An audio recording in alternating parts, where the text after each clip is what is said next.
On today's episode of Locked On Jayhawks, short and long-term takeaways from the Kansas-Oklahoma State game, including the performance of Jason Bean. You are Locked On Jayhawks, your daily podcast on the Kansas Jayhawks, part of the Locked On Podcast Network, your team every day.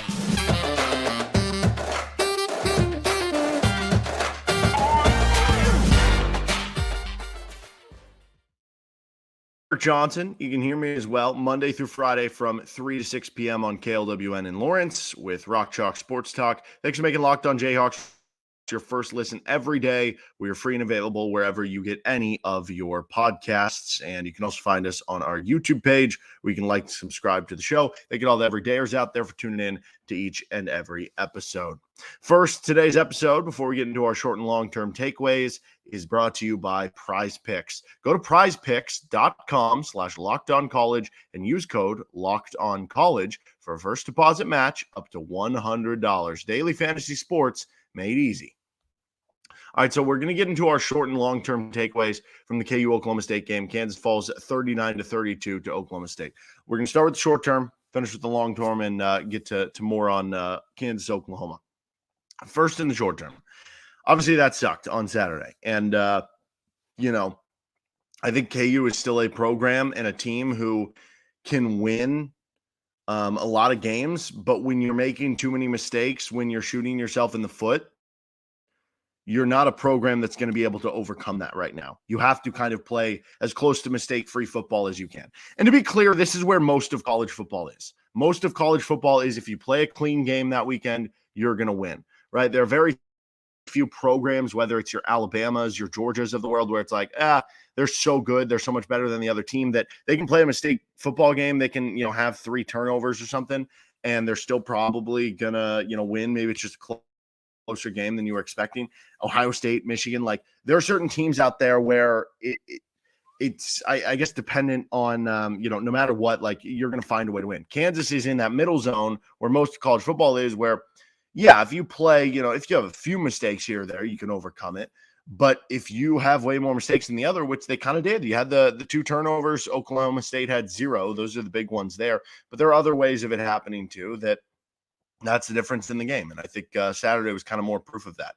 And we saw that a little bit last year too in some of their losses. Like they weren't playing clean football in a lot of the losses. Another short-term takeaway here is Jason Bean had the most Jason Bean game of all time. So you go back to last year, you look at some of the games, whether it's against Baylor or Oklahoma, second half against TCU, the stats are exhilarating. They jump off the page for Jason Bean. That was the case in this game against Oklahoma State. You throw for 4 bills, 5 touchdowns or 4 touchdowns or 5 touchdowns. I'm sorry. Just numbers that jump off the page, especially for backup quarterback. Now, as far as you're trying to maybe determine what leads to winning or losing a football game, interception in the red zone, that's tough. Interception at your own end of the field, that's tough. Unable to score points on the last 4 drives when really getting a touchdown on any of the 4 would have sufficed. Those are tough.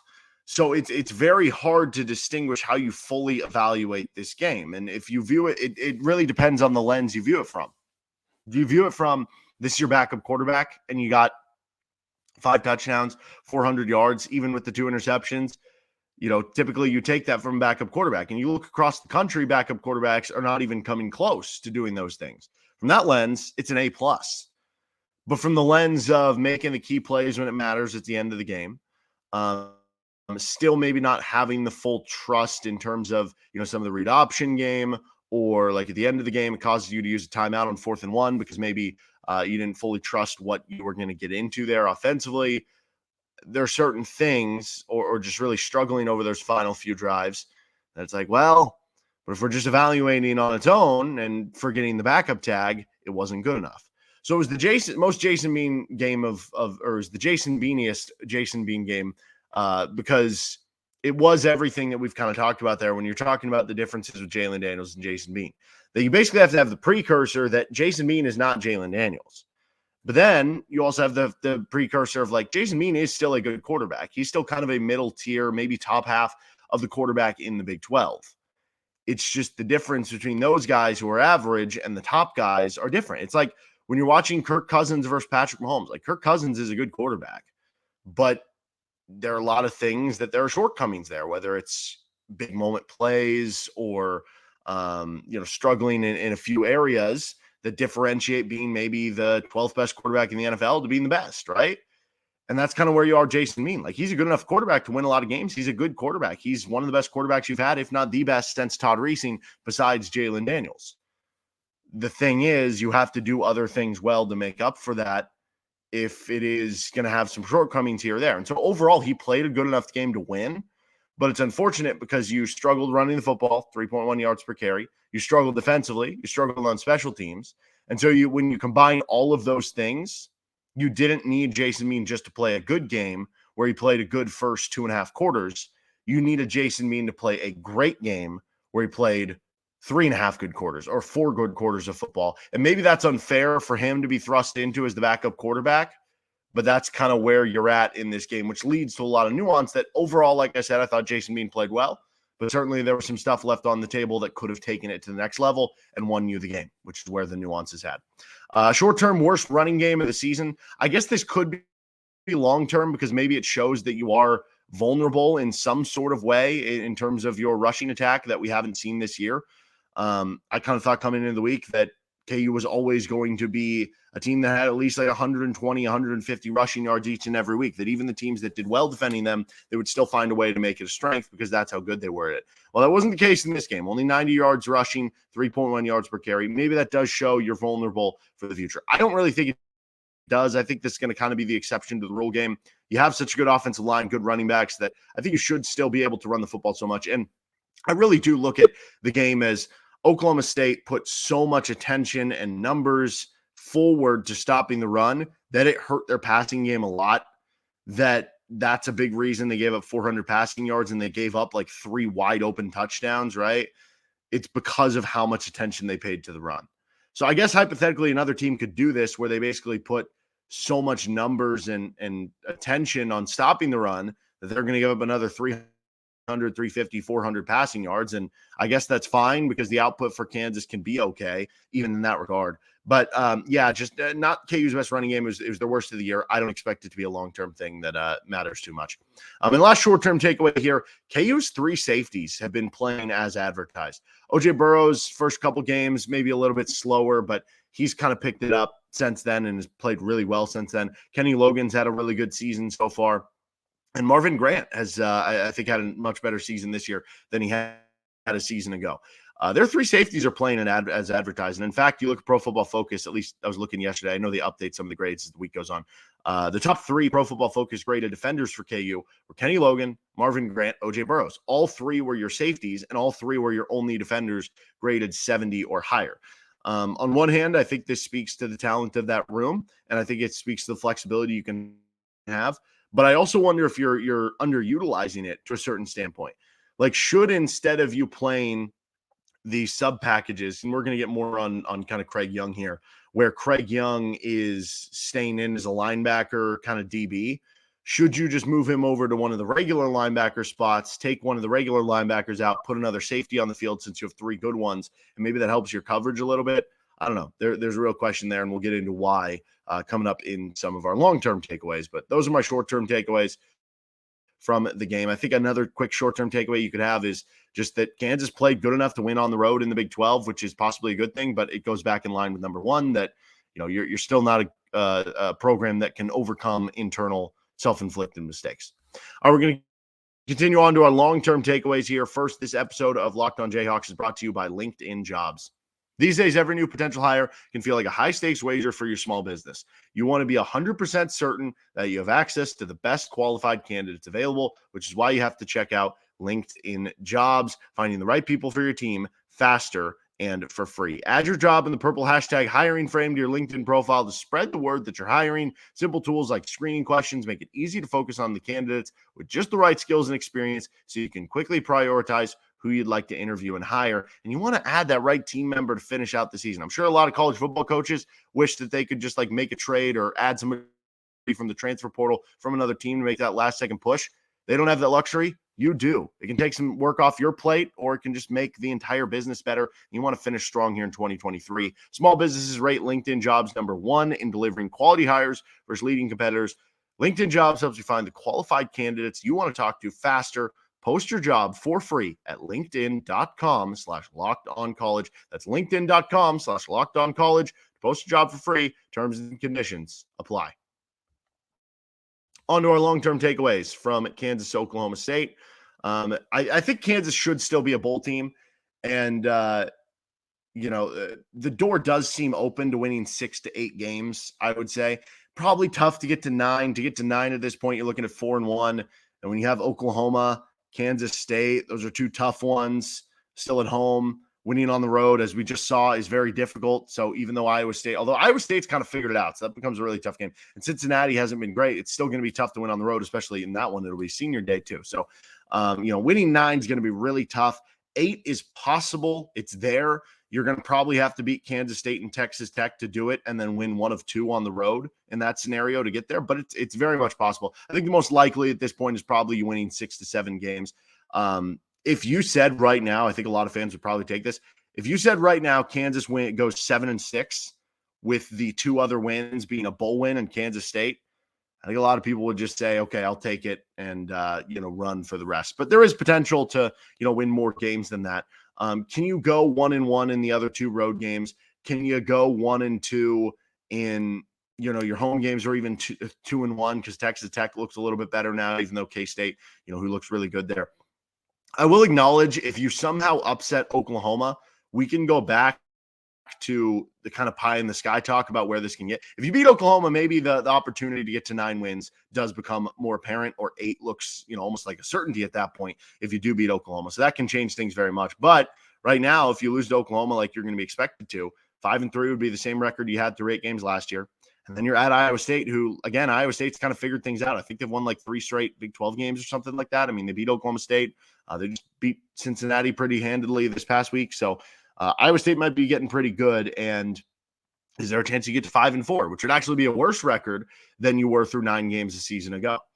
Another long-term, I'm starting to get a tad worried about the kicking game. This is back-to-back weeks now that you had blocked PATs. And if you just take into account, it's 3 times, because 2 times against Oklahoma State, 1 tough bad snap, 1 tough a block, and the block against UCF. That's 3 times in the past 2 weeks that you have had issues with the PAT game. Some of the we saw Keller miss a field goal the other week, and some of the field goals have maybe been a little shakier in terms of getting in, but just kind of like barely making it. So I'm starting to worry a little bit about the kicking game, but maybe they can get that rectified coming off the bye week this week.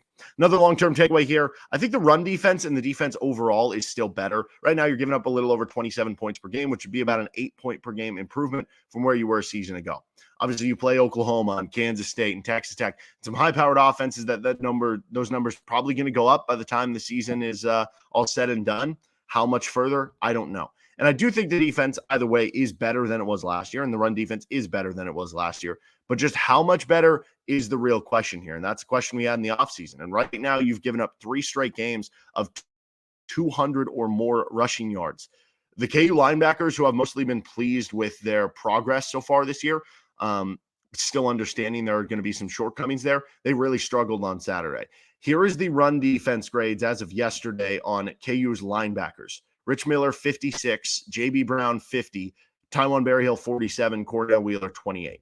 Linebackers aren't the be-all, end-all for the running game. Defensive linemen have to do a good job of either penetrating or keeping blockers off the linebackers. Sometimes the runs go to the outside. It's on the DBs or the safeties, right? It is a little bit of everyone. But for the most part, the linebackers are kind of center attention to stopping the run.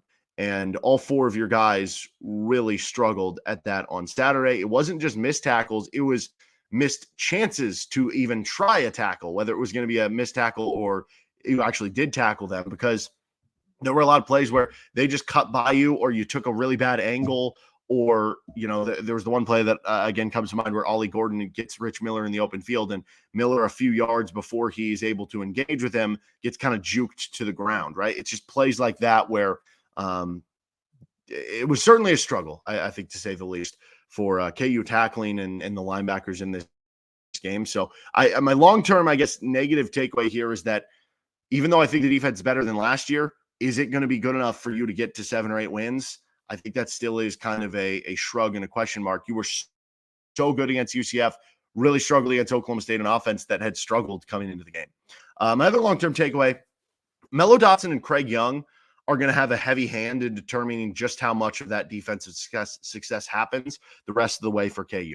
So currently, as much as experience as KU had coming back to the back end, you bring back your top 3 corners, top 3 safeties, some other experienced players come in. KU is 10th in conference of the 14 teams in yards allowed per pass. So it's not the worst, but it's definitely much worse than you think given the personnel and the experience.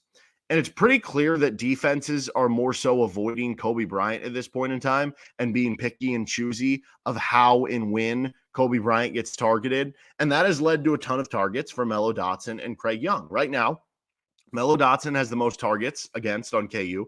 Craig Young is second. Rich Miller, I think, is third. And on Saturday, we saw Mello Dotson targeted 11 times. That's a lot. He gave up 9 catches on the 11 targets for 101 yards. That's a 105 NFL passer rating. Craig Young, meanwhile, was targeted second most in the Oklahoma State game. He was targeted 6 times, and he gave up 5 catches for 112 yards and a touchdown. So, with both these guys, it's pretty clear that offenses are kind of setting things up to go after both of them. And by the way, the NFL passer rating that Craig Young gave up was a 158.3. That is a perfect NFL passer rating. So with Mello, he's now been targeted 42 times this season for 360 yards. His NFL passer rating is still fine there, 79.5, but lately the numbers are skyrocketing, and he's been kind of struggling there, and especially in this Oklahoma State game. With Craig Young, he's been targeted 28 times this season for 231 yards and 2 touchdowns for a 113.8 NFL passer rating against. You go over to Kobe Bryant to show you how much they're avoiding him. He was only targeted 3 times against Oklahoma State. He gave up just 8 yards. That's it on 3 targets. He's been targeted only 21 times this season. Melo's been targeted double that this year, with only 15 for the Kobe Bryant coming in the 4 Big 12 games. So teams are basically saying, we're only going to go Kobe if we really feel like we have the look. We're mostly going to avoid him because we're worried about what's going to happen. And Oklahoma State almost paid the price. There was almost a pick 6 from Kobe Bryant from the game. With Mello, there have been some struggles there. And so teams are basically just overloading. I wonder if KU needs to start double teaming on Melo's side more, putting more safety attention there. And this goes back in line with kind of what I'm wondering if, with Craig Young, are you better off just playing in that hawk position, just another defensive back, and then moving Craig Young to one of the linebacker spots so that one of your linebacker spots has a better coverage guy and you have a DB in there instead of Craig Young as another linebacker out there? I don't know if that'd be helpful at all. I don't know how you work around this schematically, but certainly the play of both those guys, because they're getting targeted a lot. Offenses are looking for them, especially to try to avoid Kobe Bryant. How well they play over the final 5 games is very much going to determine the success or the lack thereof of this defense. I'm going to continue on more on Oklahoma. First, this episode of the show is brought to you by PrizePicks.